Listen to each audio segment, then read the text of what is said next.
John. I've utilized it unknowingly a couple times, because football will be on my mind. Yeah. And then I might get lucid. And then I might say, well, we better, go score, right? And, I've got to go score, or I've got to go try this, or what about this kick? What about this free kick? Or how come I didn't do it? And I start solving problems in my head.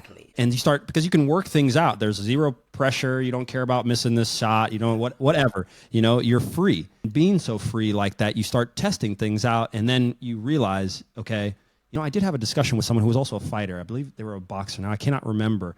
And they did also talk about it.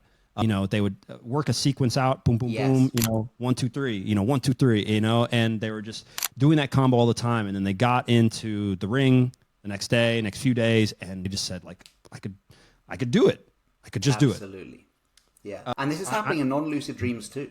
This is why, having non-lucid dreams about your athletic discipline or whatever you're practicing is brilliant too. Once you get lucid and then intentionally do it, then you're not only installing the memory from the day of practice, you're actually installing new memories, because once you become lucid and the prefrontal cortex becomes engaged, neuroplasticity switches back. So in a non-lucid dream, neuroplasticity isn't engaged in nearly the same way as it is once you're lucid.